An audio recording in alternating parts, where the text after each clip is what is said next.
Hope you enjoy the video. If you do, please help us grow our channel by clicking like and subscribe if you haven't already. Thanks, Gilad, for joining me. How are you doing? I'm doing great, and nice to meet after such a long time, and of no music. Yeah. You know, it's amazing. So you've been in quarantine for a few days. How was that? I landed in Britain 6-7 days ago, and I promised that I will quarantine for 10 days. And I had to do a test before I left Greece to do test on the day 2 and then on day 8, which is in 2 days or something. No, it's tomorrow. But then I realized that if I am negative, I'm negative all the time, so it wasn't a concern. I'm a very negative person. They told me that if I, you can have a kind of a test to release, I think they call it, or something like that, after 5 days. Right. But all together, all the test before you fly and the test is like, it's like comes to come to play in England at the moment costs something like 400 euros or pound in tests, and if you want to go back to the place where you live, it's another so we can only do really luxury gigs at the moment, and it's maybe it's called natural selection, it's like all the scene of the 30-pound gigs is over. Yeah, exactly. So you come over to play Ronnie Scott's? I do Ronnie Scott's, I do a few festivals, I give some talks and lectures, and then I go back. I have some recording projects that I do in Greece. Then I teach in Germany, and I decided not to come to play in Britain until the autumn after this month, because this idea is I don't mind to be at home for 5 days or 10 days. This is not the issue. It's just I find it humiliating. Yeah. It's not for me. It's not for me. And if it will continue like that, I will just save the trouble completely. But I hope that we are going forward and kind of normality and rational behavior on the government's part will introduce itself voluntarily. I'm not, not much to hope, but they did. What is amazing for me about Britain, and Britain is not alone, but it's definitely kind of on the leading team. Our government pretty much committed every possible mistake, and the opposition was even more foolish, So, we are the people, On my way in, I was riding through the parks, and there are a lot of beers. Yeah, it's amazing, and I took a picture and I put it on Facebook. I don't know. I said the last free Brits. It is very depressing, and especially for us, jazz musicians. This new authoritarian, oppressive regime is very, very disturbing. Yeah. Let's start back your kind of early life and your earliest musical memories. So, how did you end up becoming or just being aware of music as such? I had to switch, because usually people talk to me about Palestine. I'm a musician. Yeah, I have to remember that I'm a musician. I'm a leading saxophonist. I can talk about music.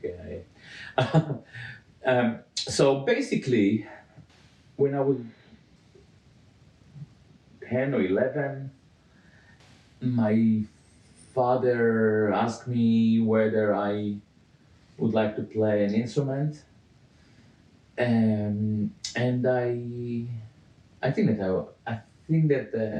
I wanted a piano. Okay. But I never spoke about it. And I guess that my father wasn't excited about the idea. It takes a lot of place and it's very expensive. He tried to put me off. He told me, listen, I'll buy you a recorder. It's the Jewish Start way. small, yeah. Start small. I'll buy you a recorder, and if you get it right on the recorder, then we see. Yeah. And he bought me a recorder, and he got me a kind of a book for recorder beginners, and I was very excited. I kind of learned it within a day. Right. You know, and my father was a good musician when he was young. He could have become a musician, so he's very, very musical. He was shocked, you know, I could play everything on recorder, and said, you know, there is some talent there or something. So I said, okay, what are we going to do next? He said, let's buy a clarinet. They got me a clarinet. And I was very excited, you know, new instrument. It was a very cheap clarinet. I think it was kind of ebony, kind of plastic actually, you know. I was very, very good at it. Pretty much within 1 year or 2 years, they thought that I'm a prodigy clarinet player. But I was playing classical music, which I never really liked to engage. I don't mind to listen to it when other people doing it, but me myself, it's not. And they took me to kind of a top clarinet virtuoso teacher, and he said, yeah, he's very gifted, but we can send him. There was a very famous clarinet, Israeli clarinet player living in Paris. His name was Yona Ettlinger, and he said, we will work on Gilad for 1 year, and oh wow, and we'll send him to Paris to study. And I was, I don't know, 13 or 12, I don't know. I was young. The whole idea wasn't right for me. Right. I didn't want to go to Paris, and they told me, listen, what you have to do 4 hours long notes, and then 4 hours. And this was the end of the clarinet. Right. So I started with clarinet, and it killed it. And how old were you at this time? I think that I have to calculate, but I think that I was 10 or 11 or whatever. It was a kind of a short affair. But I had a great Czech a teacher from Czechoslovakia. Then it was Czechoslovakia, now we call it Czech, but it was Czechoslovakian teacher. I always feel guilty because at one stage I kind of just stopped and didn't want to hear the clarinet, this misery stick, this Schwarzephone. You know, I really didn't particularly like this instrument.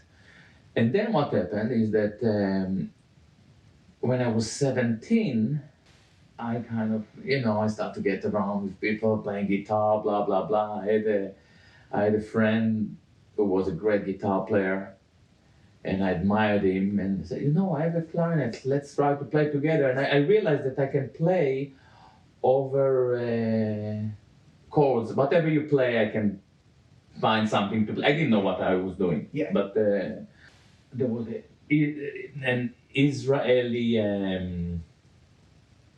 jazz club, one jazz club in Jerusalem. This is where I was living.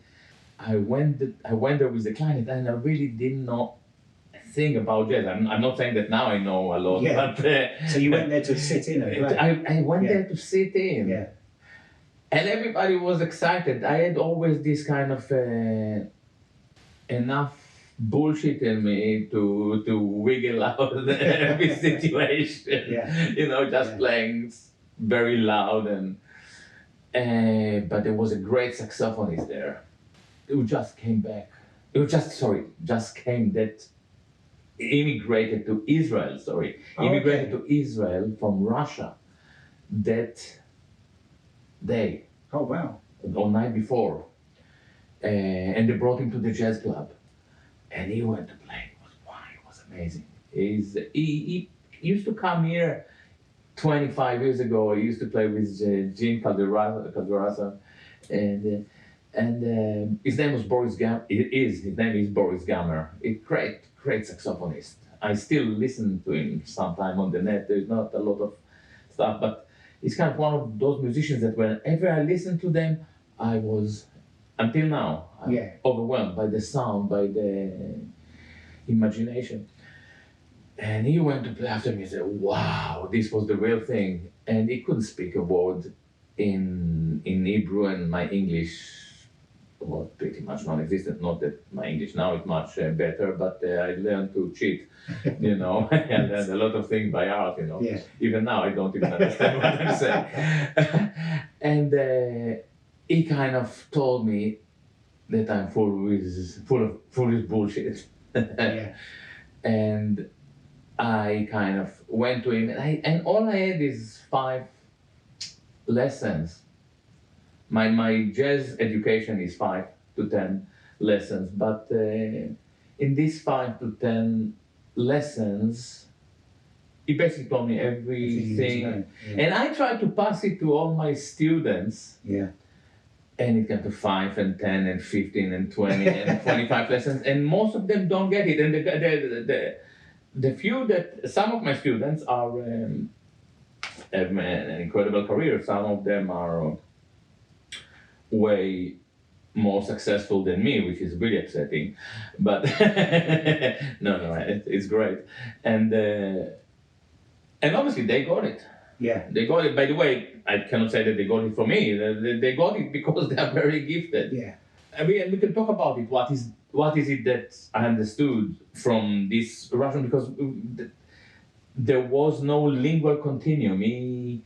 I thought that he spoke Russian, and I kind of had broken English and Hebrew. And many years later, I met another Russian student of him, and he didn't speak Russian as well, but he managed to deliver, and he had also horrible reputation as a teacher. Right. But for me, it was perfect. It was perfect. Yeah. It's interesting, isn't it? Yeah. They say that great musicians are not great teachers, and I agree with it.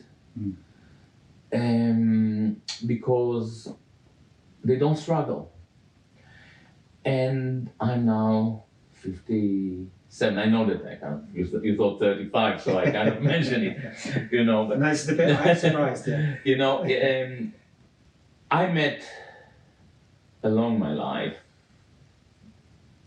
I've met incredible talents. You play, you're already 25, and there is a kid and he's 17. Whoa, what's that? And a lot of those incredible talents evaporated. Nothing happened with them, these prodigies. Right. And for a reason. We, the people who struggle with some issues with time, with the ears, with harmony, with theory. If you're serious about it, we develop methods that actually potentially can make us into incredibly deep and profound and sophisticated. And those people who don't struggle, they get to a point where they pretty much fulfill or manage to capitalize nicely on their talents.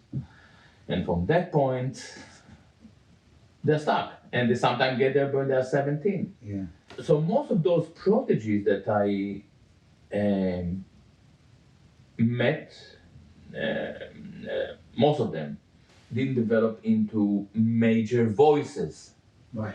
And maybe I will get into a lot of trouble, but I'm not the only one who says it. Yeah. Actually, there is a great documentary about Coltrane in Netflix. I think that it's still there. Yeah. And you see that Coltrane struggled. Yeah. He wasn't perfect. No. And the thing that excites us so much is this struggling. You listen to Miles Davis. this is actually something that Chess Junker pointed out to me. It's very clever point. Dizzy was a better trumpet player than Miles. Miles sometimes, it's like, and Miles is a household name. And you can listen to Miles again and again, and every time there is a corner. Did they achieve more than I think they could achieve more. It's not. Oh, I'm not gifted enough. Great, No, it doesn't work like that. If you're not gifted enough, you still have to want. You still have. This got me to my philosophy of education. That I believe that I got from this mentor of mine, from Boris. Right. But he probably wouldn't even acknowledge that this is the case. But this is how I took it. What I tell my students, and this is the reason, at a certain stage I was kind of teaching in the Royal Academy, and I realized that I can give everything I know in 3 hours, and then I realized that it's actually 10 minutes, and now I know that I can do it in 30 seconds. Yeah. To teach people kind of in 30. And everyone that understands what I'm about to tell you doesn't have to come to lesson, because I believe that to become a musician is to learn, is to become your own mentor. And I say that for jazz musician or any other art form, or even if you want to be a lawyer or a pilot, the most important thing, number one, is to identify your problems, your issues, where you struggle. Now, this is very difficult because we are all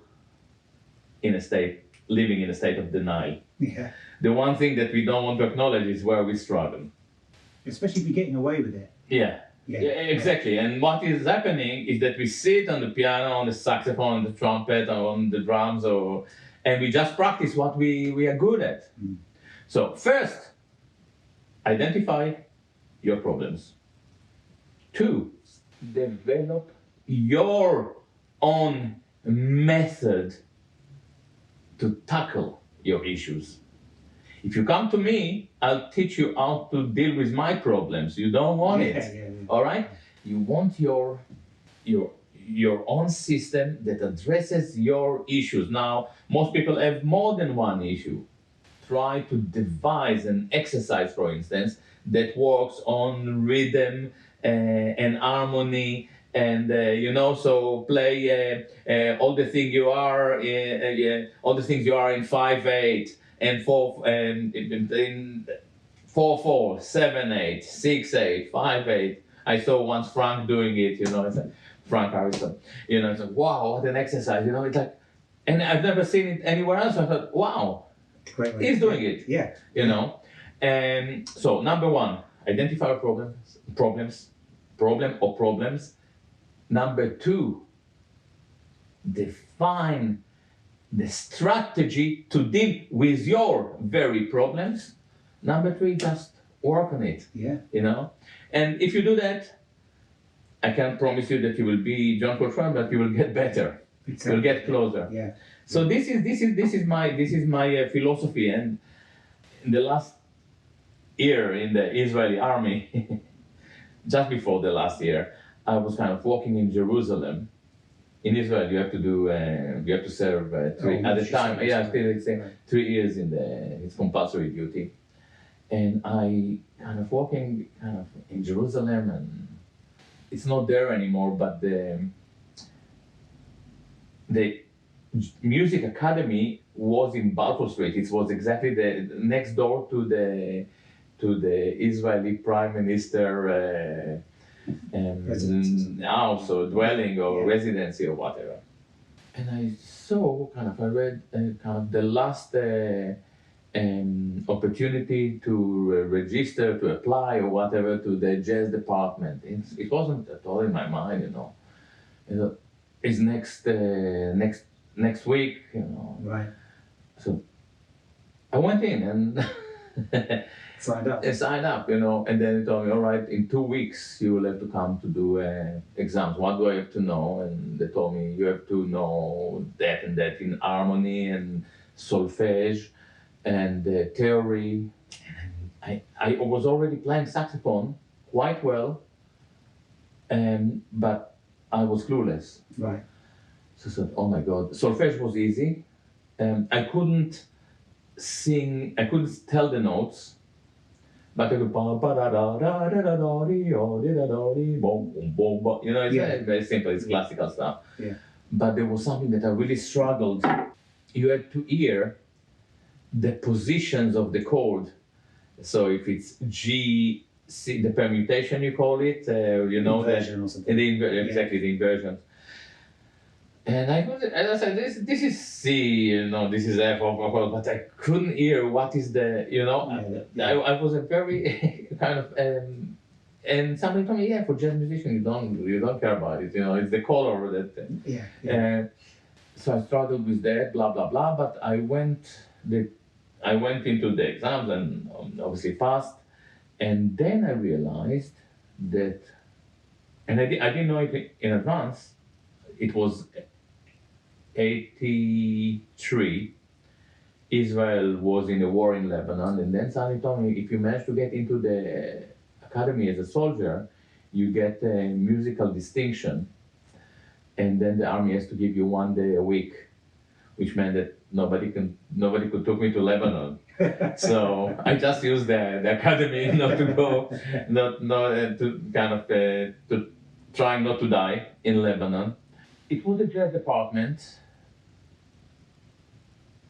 I didn't learn much, but I had an incredible, the lessons that I really, really enjoyed were the classical harmony.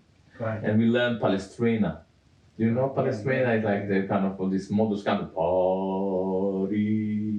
and how to build 2 lines.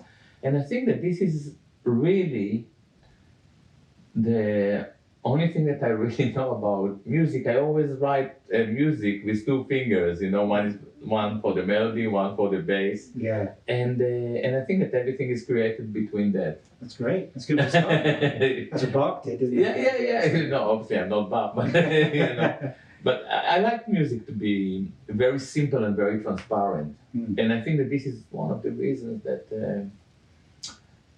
everything I do is, or the band that I was involved in, or things that I produce, they usually get either very successful or even mildly successful because at the end of the day, I'm banal, I'm primitive, Well, no, it's accessible, isn't it? It's very accessible. I like music that I myself understand. So I remember the first time I listened to John Coltrane.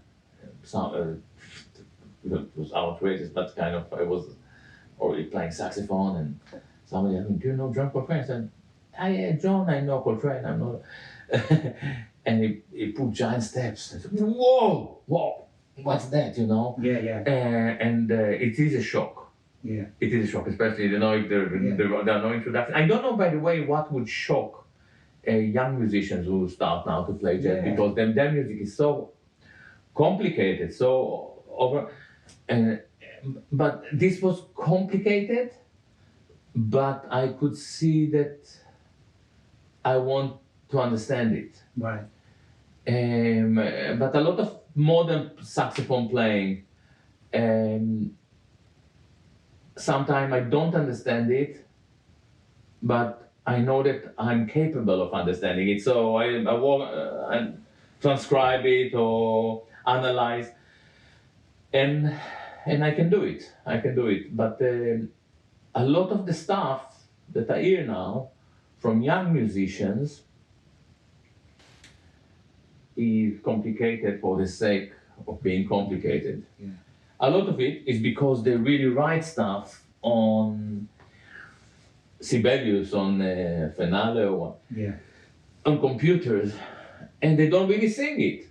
You know, the way I write music, I say it, I put a chord, you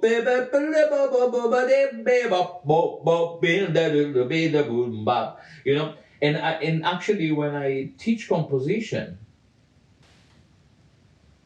I always tell people You know, we sit on the piano and then listen. If I do boom boom be, that's it. From that moment,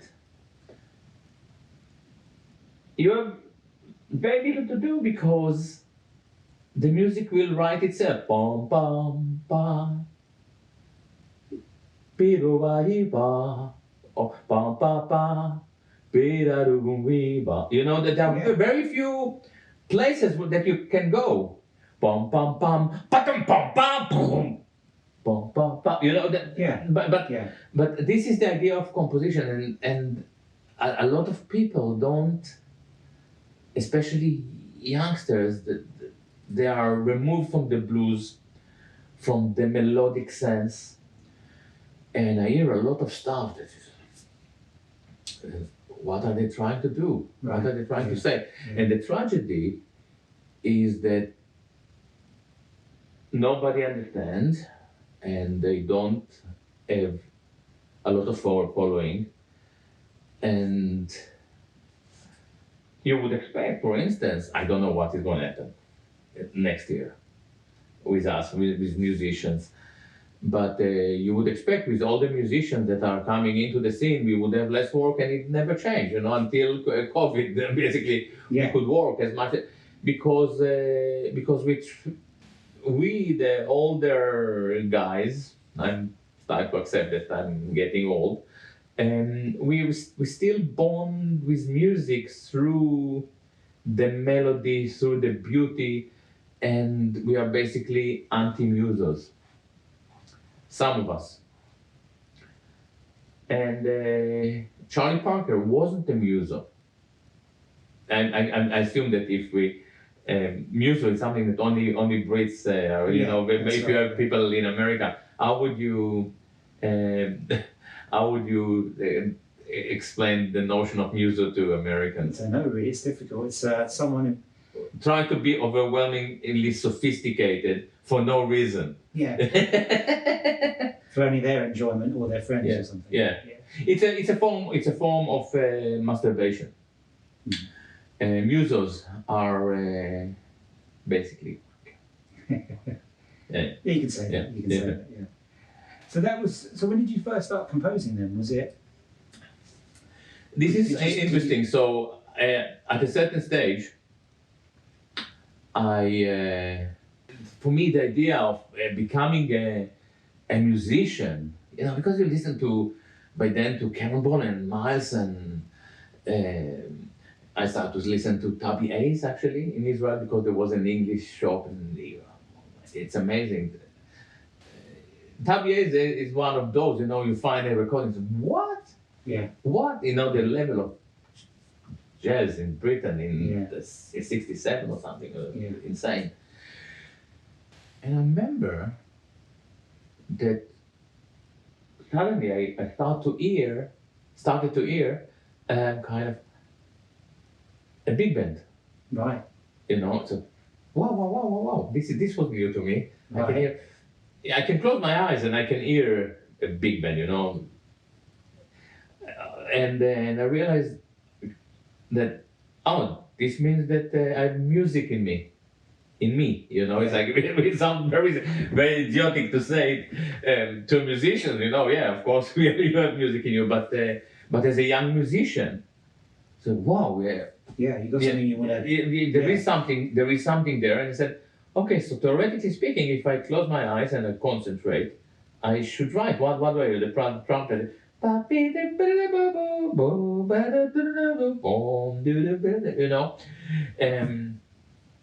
so I realized, I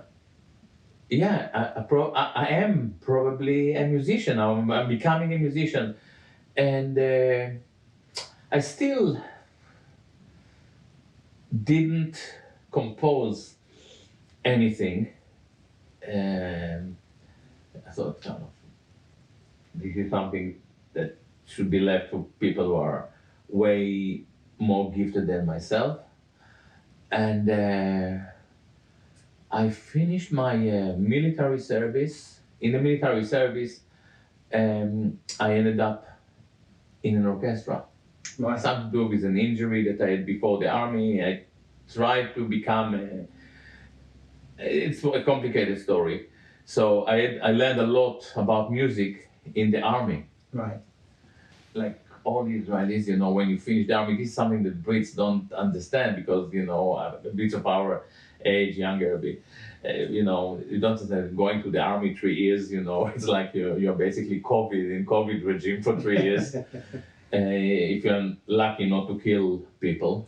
After the army, you know, all the Israelis kind of try to go abroad. Nowadays, they go to India and South America, but I was very interested in Europe, and I took my cheap East German alto saxophone, and I started playing the streets of Paris and London and So you were early 20s now? Or something? yeah, 21. Right. And I play in the streets, and then somebody come tell me, "Hey man, come with me." And he took me to a club. I think it was a Petite Opportune in Paris. I don't think that it exists anymore for many years now.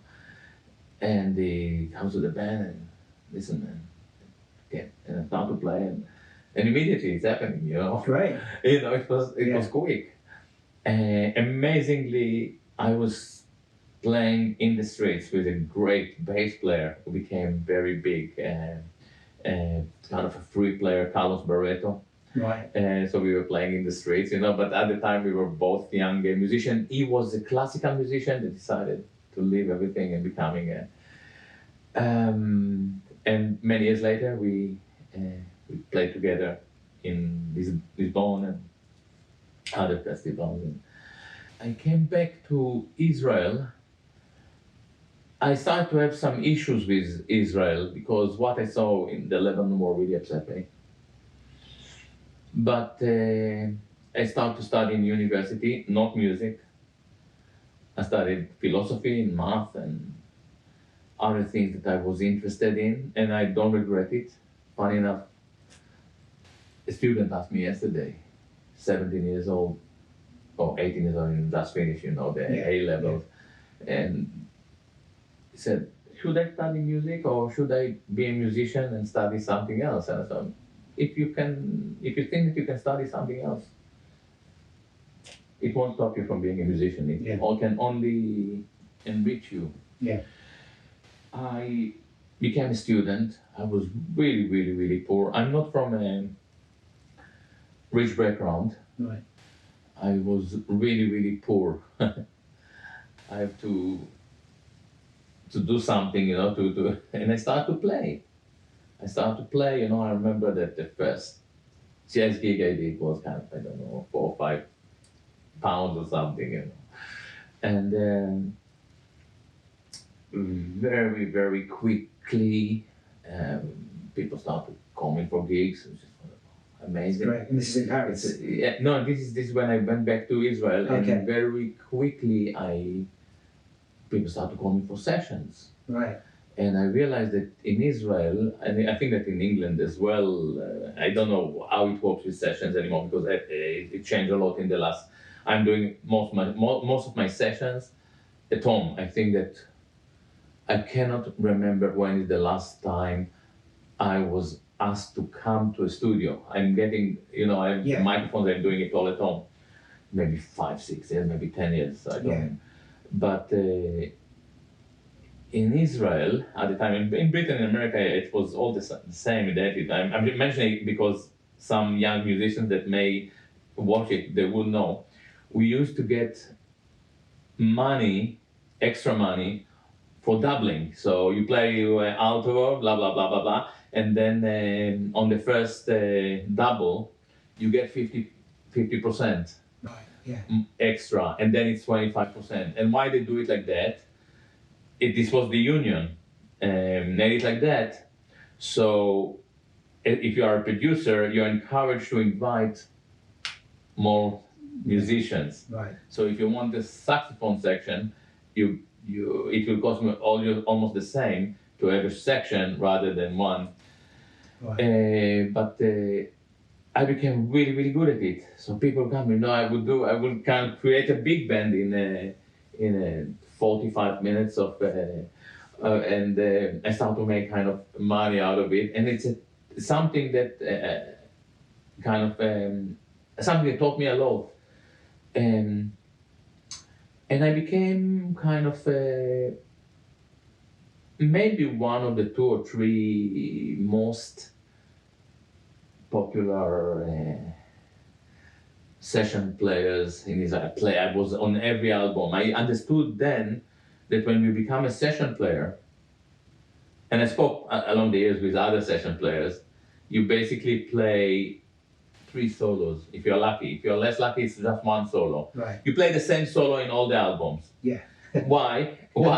Because everybody that invites you wants you to play this solo on his album. It's an amazing thing, and it's very dangerous. It's very dangerous because you can't play. There is this kind of a bluesy trick. Let's say,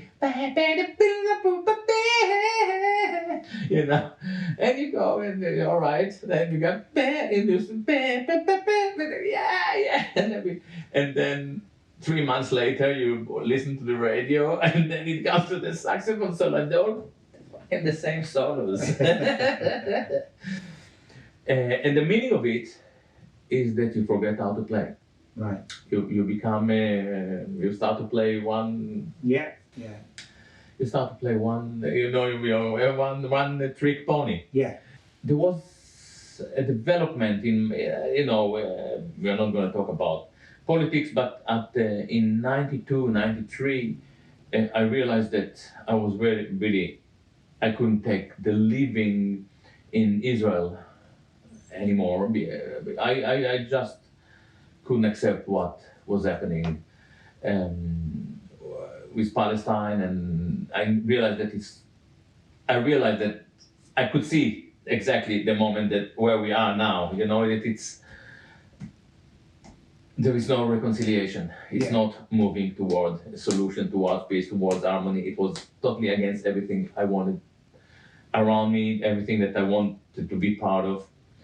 And I had to choose whether to do my PhD in Chicago. There was an option to do it in Germany and in Berlin. And there was an option to do it in Essex University. Right. My wife at the time said that she would never agree to live in Germany because of her family history, Yeah. Chicago was too far and I don't know, it wasn't attractive, and I ended up in Essex, but I lived in London. I just went to Essex. I kind of drove to Essex twice a week or once a week or whatever. And this is where why I came here. This is when I arrived around 93 or 94. It was an incredible experience to come here. To start with, it was a very different place. It's very funny to say about it because a lot of people they speak about the past, but I'm allowed to say it was 25 or so there were a lot of change. A lot of things happened in Britain in the last 3 decades. You would agree? Yeah, definitely. And it's not just me being nostalgic, stupid, and it was an extremely free place. Politically, it was vibrant, so people, you would even open look at the BBC and there would be a debate. And amazingly enough, I was in university and doing my studies and it went very well. And I didn't think that I want to be a musician anymore. I thought that I'm going to become a philosophy teacher. Right. After being session musician for so long, I didn't enjoy being musician. I was a session musician and I became producer. It was just before Pro Tools. I remember working days and days. I was specializing in bad female singers. So, it's like recording like one word 25 times, a day. It's never, and then punching it. And I would get it to work, but I just, it wasn't making music. Suck the love out of music out of you. Yes, that's it. And there were two things that I was excited about. I thought either to become a commercial pilot, Right. which was really the last moment because I was getting to my 30s, or to switch to be an academic. Right. So the commercial pilot was quite easy. I went to flying school, and I was okay, but I wasn't brilliant. Right.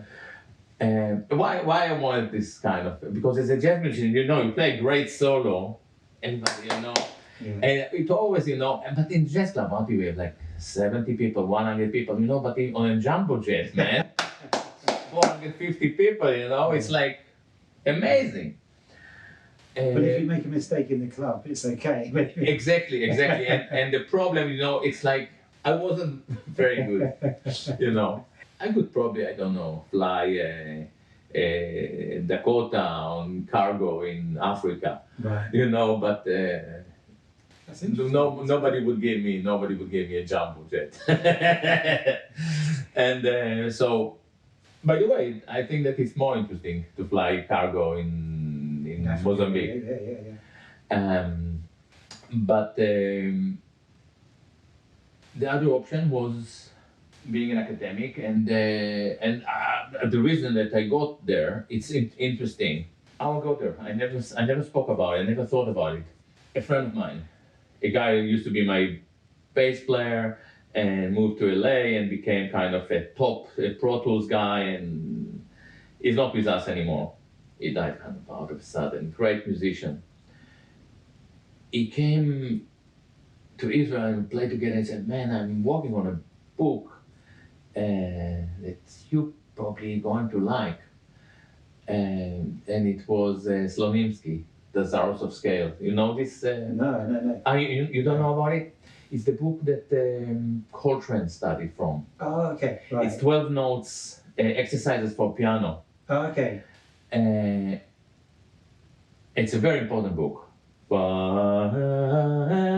It's like all the.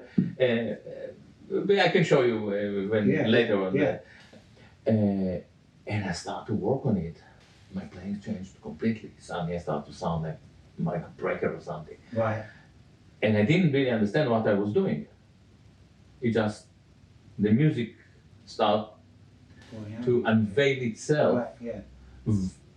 Involuntarily. I was, whoa, what's that? Yeah. And I started to look, because before that I was dealing with philosophy of science and math and infinitesimal mathematics and stuff like that, Leibniz, and suddenly I became very interested in aesthetics and the fact that beautiful things introduce themselves, and we know about it as musicians. You play and you think, and then suddenly something comes and whoa, what's that? Yeah. And it happens very rarely. Maybe not as rare anymore. I don't know. I think that actually it happens to me more and more now with COVID, because we are not playing every night. Because playing is like being a session player. Yeah. You do your concert and you have to do the same solo, and suddenly there is COVID, and you're there for the music for real. Yeah. So I started to kind of. I became very interested in these ideas that beauty introduces in itself to you by yourself without you being able to understand where it came from. Yeah. And I started to read Kant, and I became very interested in postmodernism, and then Martin Heidegger, and I ended up in Essex University because they had a real program that specialized on that, and here I am in England, and I came with, I don't know, £7,000. I thought this would be enough for the first year, and within 2 weeks I realized that the money is running out. Yeah. Because this is how things are here, and they were already bad then. Yeah. And they're 10 times worse now.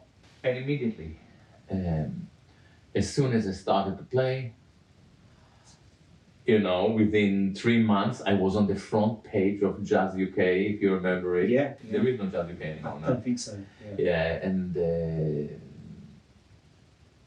it moved very fast. People started to say, because I would see myself review in the Guardian and so, I closed my eyes and I thought that I listened to Charlie Parker. I said, what's Charlie?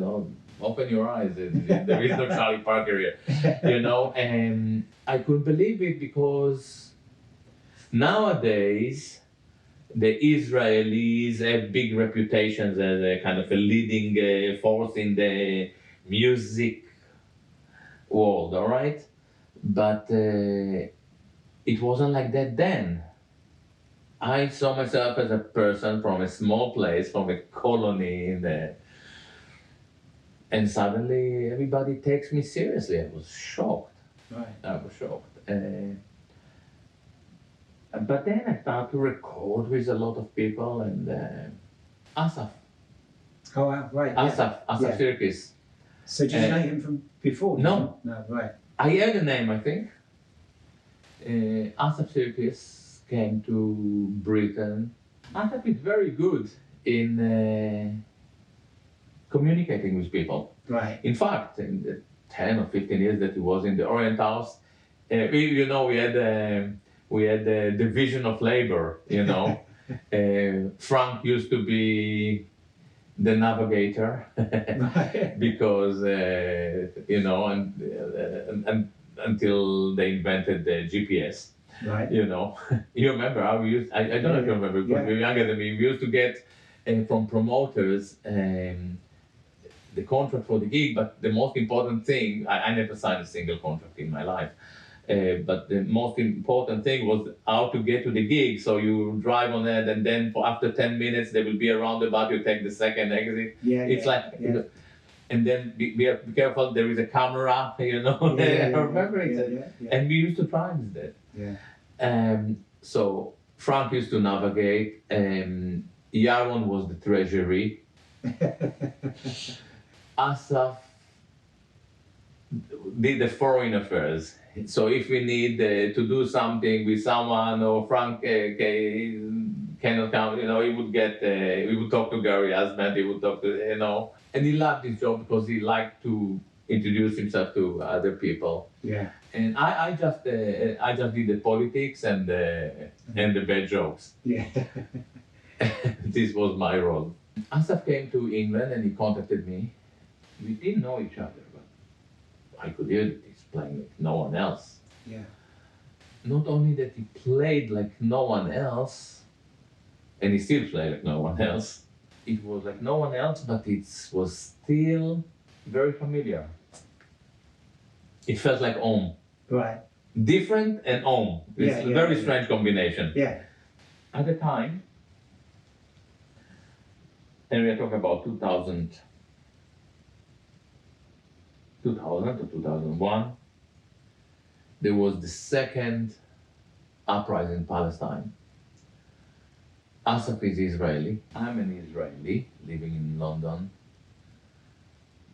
Asaf is the most unpolitical person on the planet. He doesn't care at all. And I was about to say something, but then I don't want to get him into trouble. He's really removed himself. I wish I could be like that. Right. I was really upset when I saw what is happening in Palestine, the way the Palestinians are treated. And I came with an idea. I said, with Asaf in the picture, I told, listen, man, we are going to take Israeli tunes and we Arabize them. And the Israelis will understand that something is not right. So, because we took all the nationalist song, we are coming home to our land, we are coming down. So if I Arabize it, kind of they hear that Palestinians also want to come to our land. If they take a song about our ghetto is burning and and the suffering, and they will hear that it can take an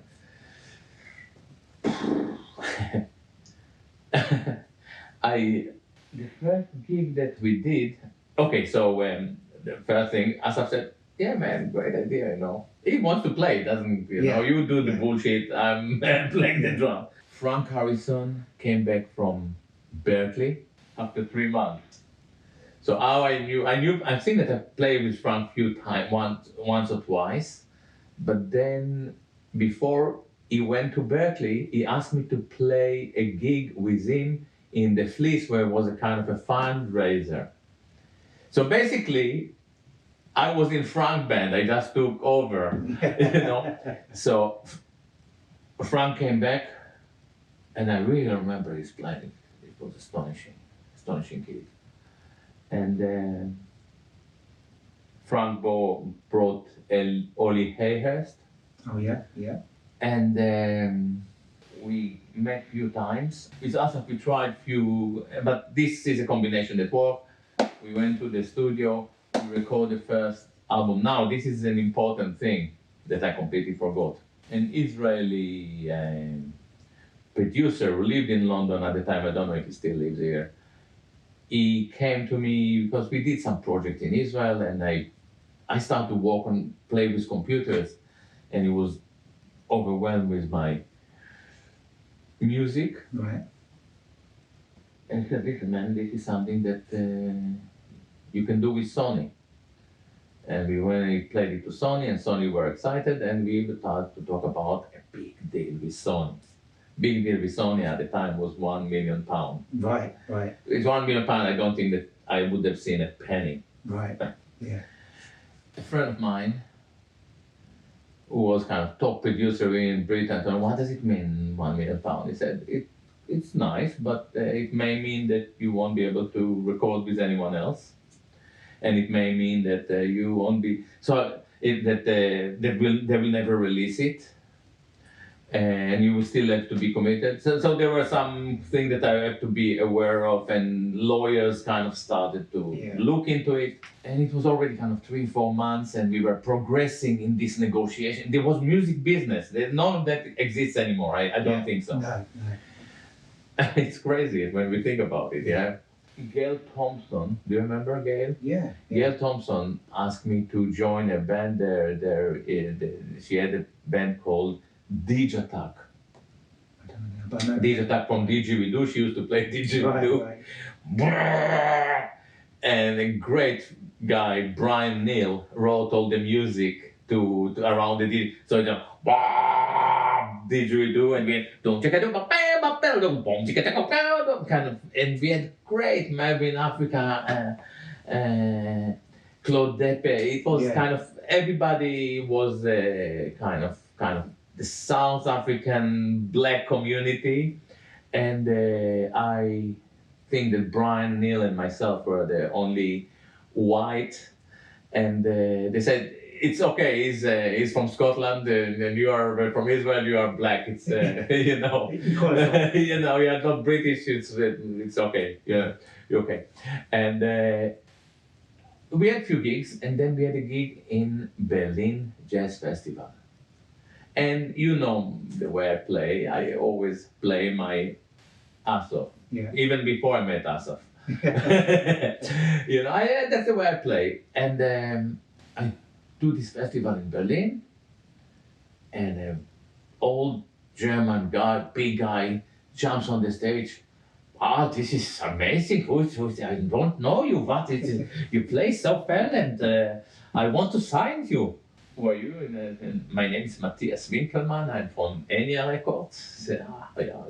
I knew about Enya Records. Of course. At the time, it was ECM. There was the American nonsense, and there was ECM and Enya Records. Yeah. So I said, whoa. And I told him, listen, you know, I am about to sign with Sony, you know. He said, can I meet you tomorrow, because they stay in the same hotel? Can I meet you for breakfast? And I said, yeah, of course, you know. We met 9 o'clock in the morning.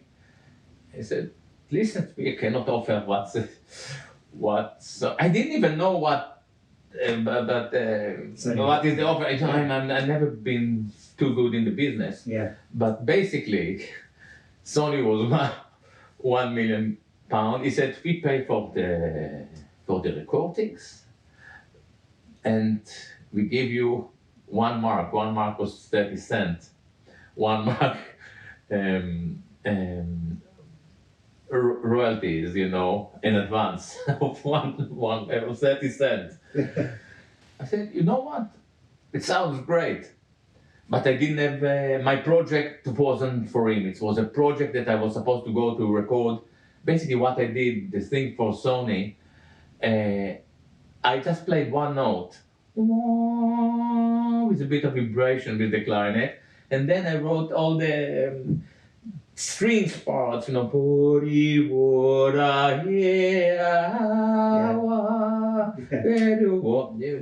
it was kind of a new age, and it's not something that I thought that I would like to do for a living. It's something that it was me playing with computers. And 2 weeks, 3 weeks later, I meet Asaf, and then suddenly I have a project.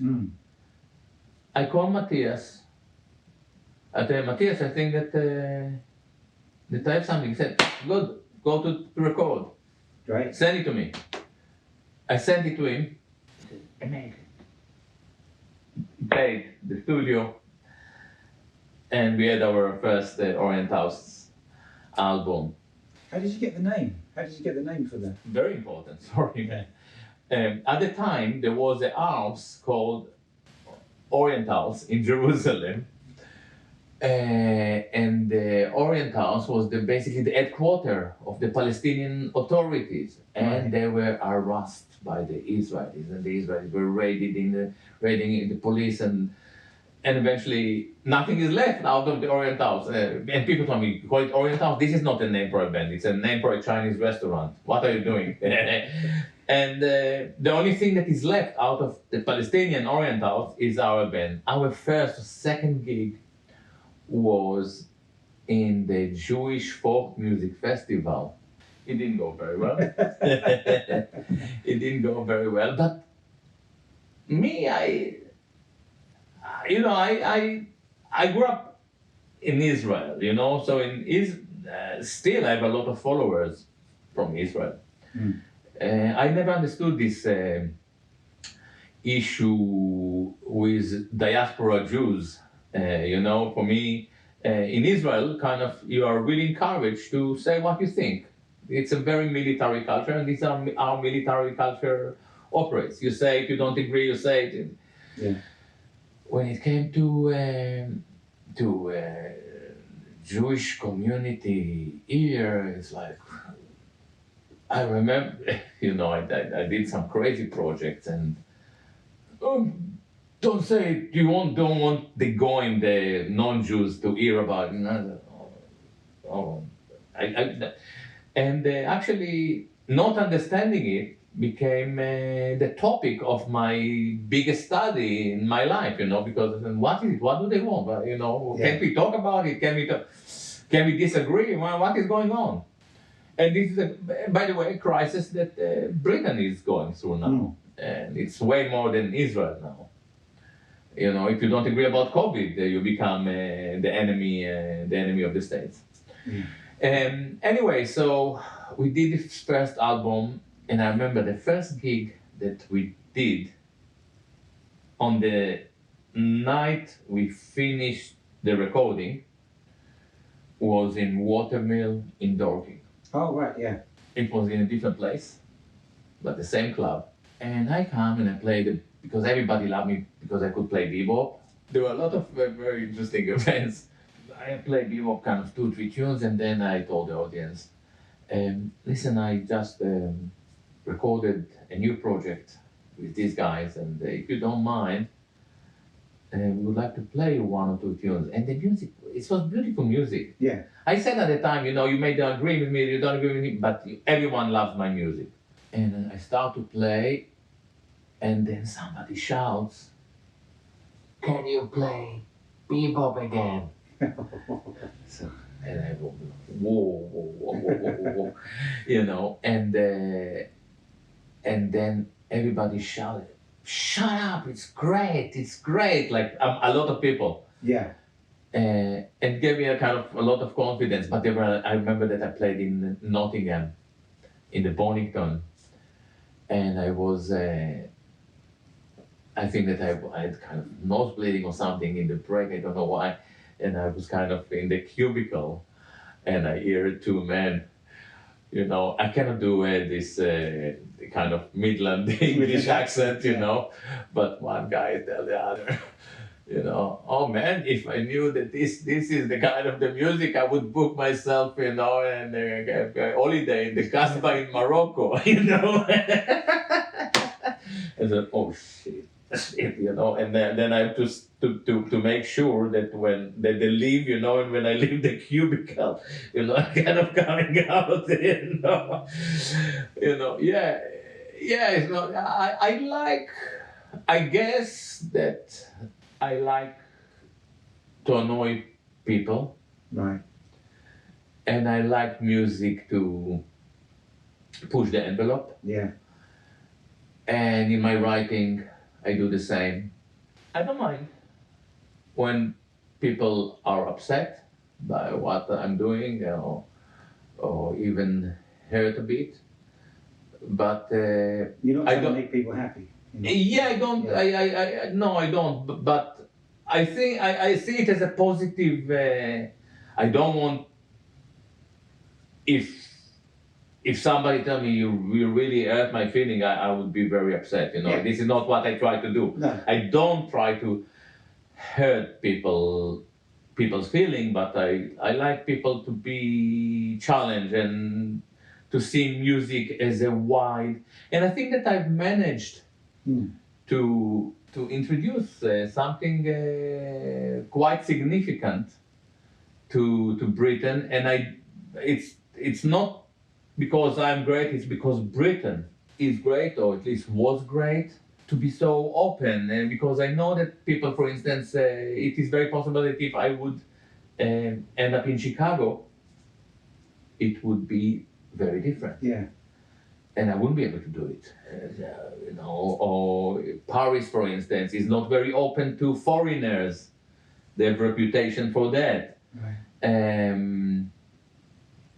I remember that Asaf said, you realize that if he would do the Orient House in Israel, everybody would have laughed or not. It would be a joke. Right. It was the right place at the right time. Right. Yeah. Exactly. Yeah. It was a very, very interesting, development. And I think it's good to have things that polarize people, make you. I think everything's too kind of, I wouldn't say bland, right? And something is for everybody. I totally agree. I had an interview. I try to remember in the last 2 days because I had, because of the clash, the disaster in Palestine. I had like 6 or 7 interviews in the last 4 or 5 days. But somebody mentioned to me, all right, so there is Roger Waters, and there is you, and where are all the rest? Where are the artists? And it is really, really important because jazz was in its peak when it was a meaningful music, because now it's not meaningful music. It is sophisticated music, it's clever music, but it's not meaningful. Yeah. When jazz was meaningful, it was politically oriented music, politically, socially. It was the voice of the oppressed. It was a very unique. There is so much anger. A lot of people. You read Guardian, Gilad Atzmon. You see Gilad Atzmon, the Coltrane. Why am I a Coltrane? Because there is anger in my music. And there was a lot of anger in trains, in Billie Joe Jones, and it was integral, crucial part of this music. Yeah. Now we try to be correct and we try not to offend anyone, and it's a disaster. It is a total disaster.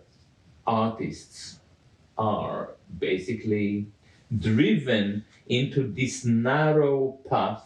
They're left with no other option but going into these strange intellectual avenues that you really have to call your accountant, you know, that will tell you where's the one. Yeah, exactly. Yeah. Brilliant.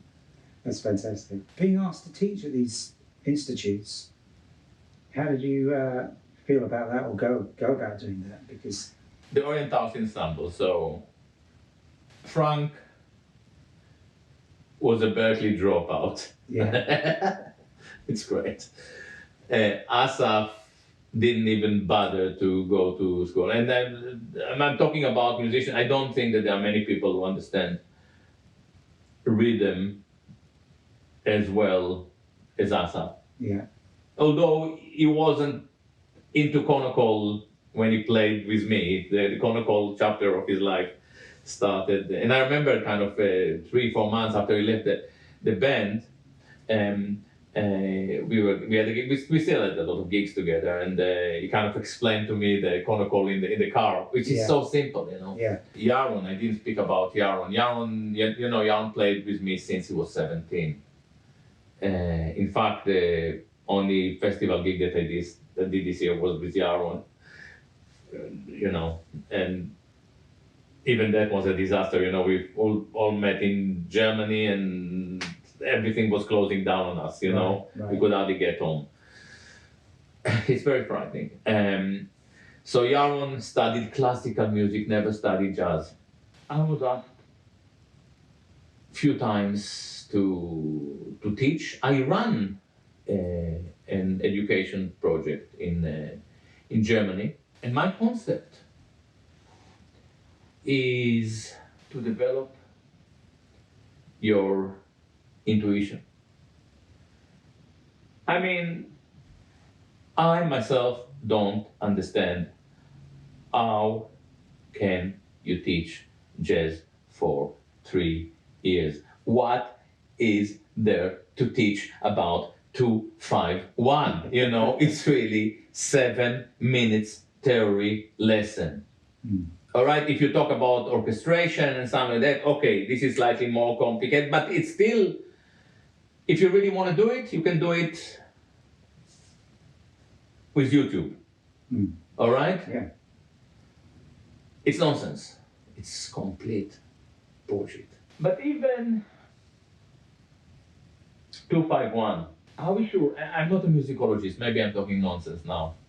I'm not so sure that the early jazzers thought in these terms.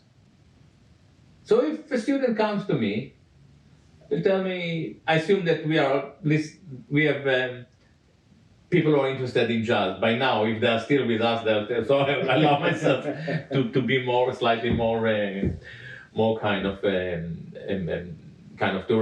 come with musical references. Yeah. When you listen to the great early names in jazz, they just played around the melody. So if there is a tune, ba ba ba do do do ba ba ba do do ba boo ba do ba da ba, and now start to move around. Film table ba ba do ba do ba ba do ba do ba di da do de de ah boo do ba da da do ba do ba di da do ba da bo. I tell people, forget about the harmony. Forget. Just try to play around the melody. To love your neighbors. Each note as neighbors. Try to understand the relationship between. The next thing, don't think about sharp 9-5.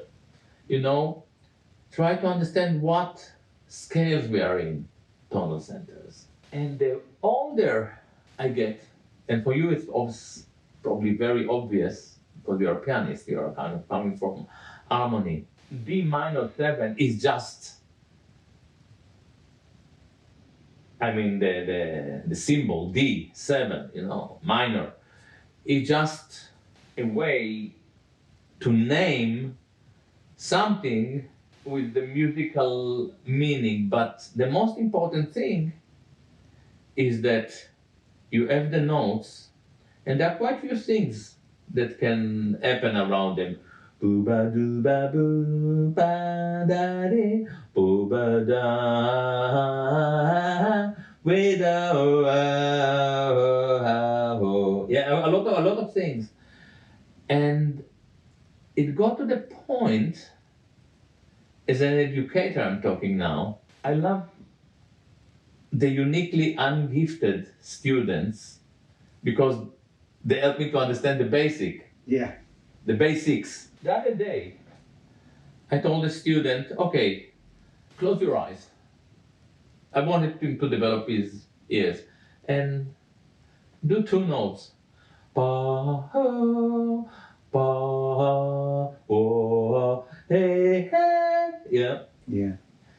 And I told him, okay, and now let's start to do clusters.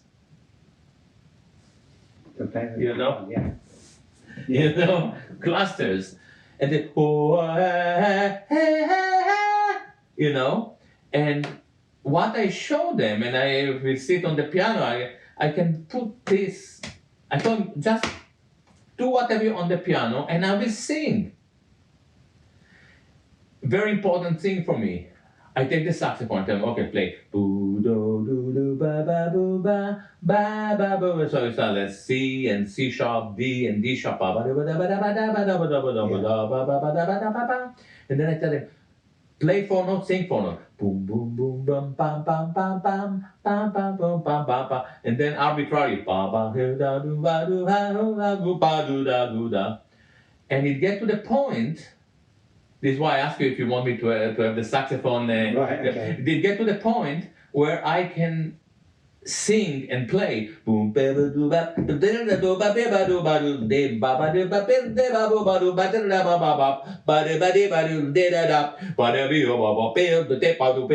know, and this is when you get that there is a continuum between you and your own and the music.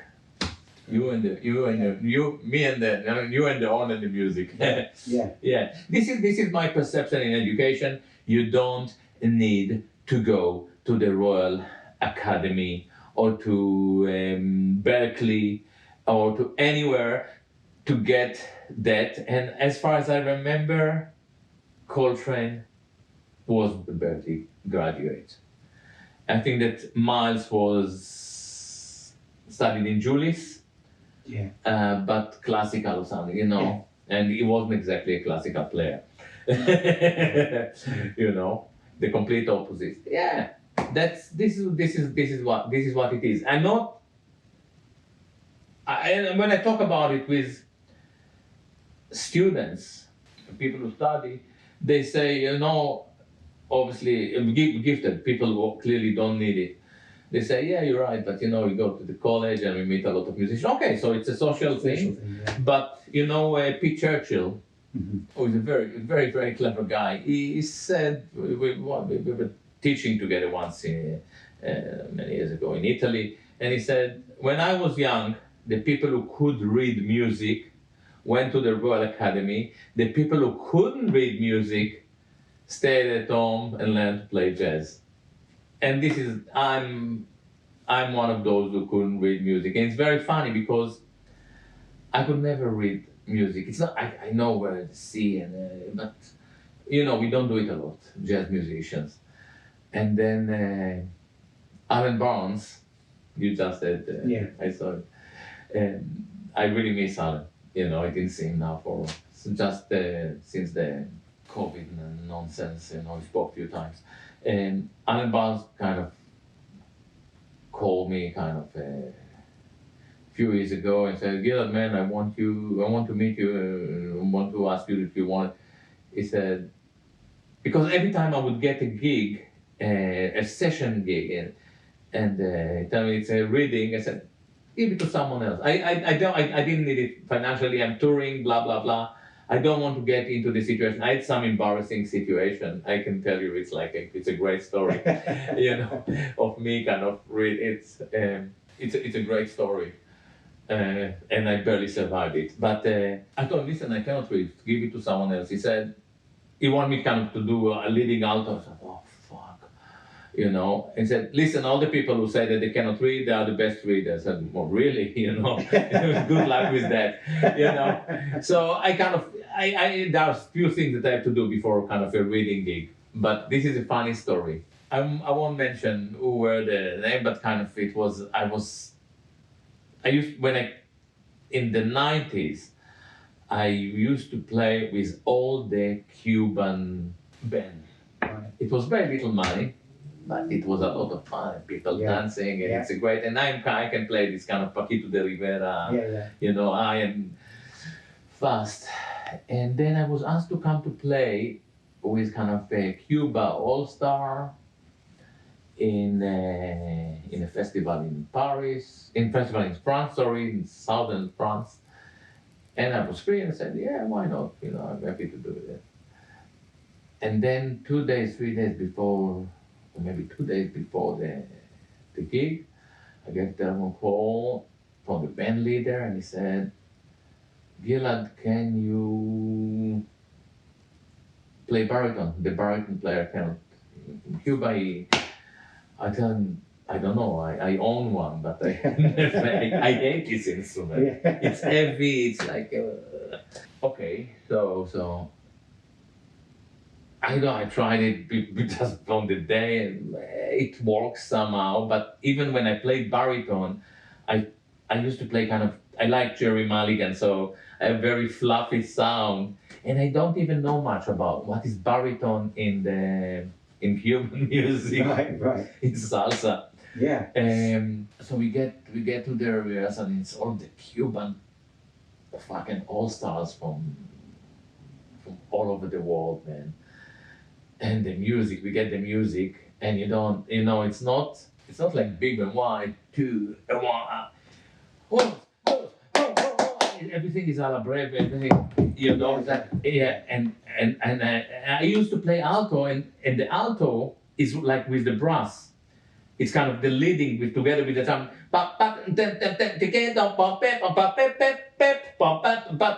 The baritone is against everything. It's a, I get, it's like, and I don't have the sound, I don't get anything right. It's like the band is playing, and then, and everybody kind of looks at me, and then the band the band leader, they say, oh, the orchestra, the baritone, I'm becoming. There was a drummer in the band. He doesn't play a lot anymore, I think. He's a great guy. He was the best Latin drummer. They were quite. Do you remember Nico Gomez? He was a great bass player, and he decided to become a doctor and just disappeared. Okay. And the drummer was Vancho from the Balkans. He was an amazing Latin player, and also decided that he doesn't want to do it anymore. It was a scene that was very exhausting, but very happy. Vancho, we were in the TGV, from London to Paris, the Eurostar, and then TGV to the Pyrenees or whatever. And he's not Vancho, the Polish guy, is he? No. Drummer. He's a taxi driver now. Yeah. Yeah. You remember? He's Polish? Yeah, I think he's Polish. Or I thought it is Slovenian or something. Balkanian. Balkan. He's a great drummer. He was an unbelievable drummer, and he really loved me. He still writes to me a lot. Right. Gilad, you okay? Maybe I should. And Bancho was sitting with me all the way from London, from Waterloo, whatever it was. I think, it was Waterloo before Queen's Cross. From Waterloo to the Pyrenees. It's like a long journey, man. And we were doing all the. And Yeah. And we got to the gig, and I did it like like a motherfucker, man. But it kills me. Stress. It kills the stress, man. The loneliness.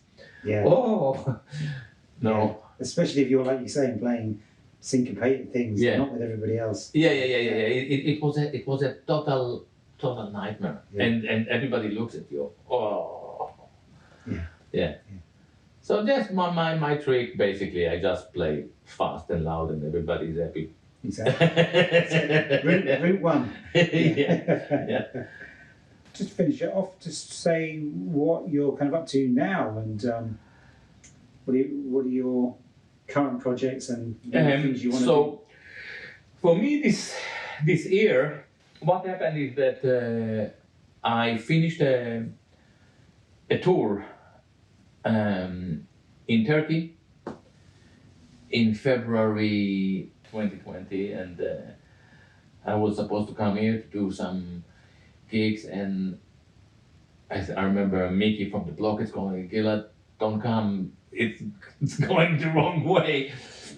And said, okay, I stay here in Athens, and my wife was in Athens.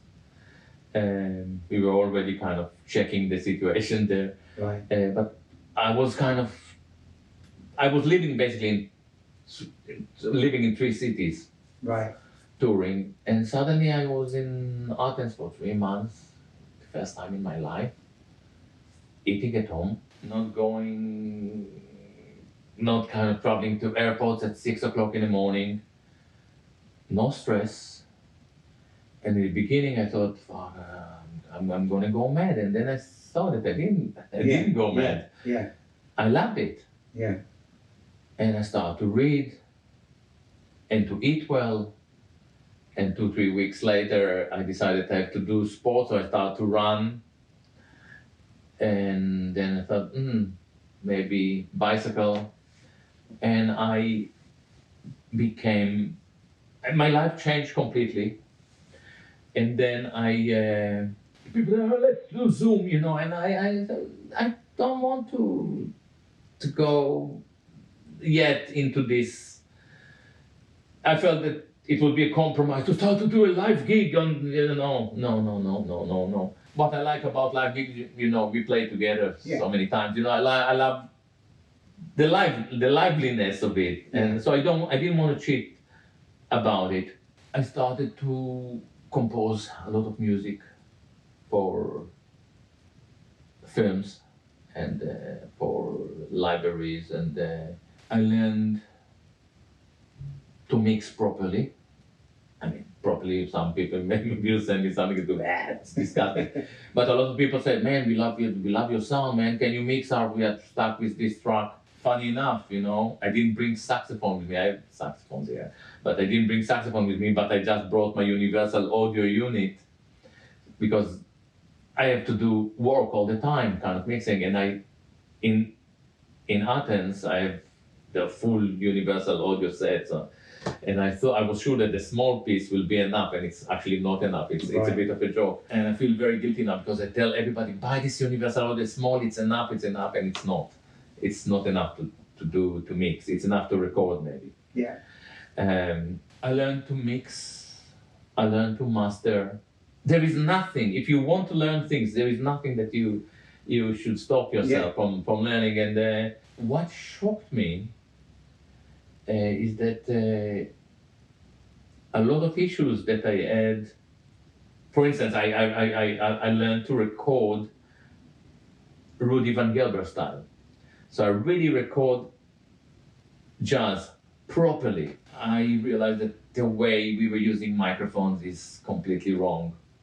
I went back to use ribbons, and I know where to put the drums and where to put the saxophone. If you put ribbons, this is something that, if there is drums here and the saxophone is here and you put the ribbon like that, you listen to the saxophone in solo and you won't believe that they share the same room. It sounds as if there is separation. There's separation. There is I experiment with all these, with plugins, of course, but with all these plugins that emulate the old plate and the old compressors, and I get incredible sound.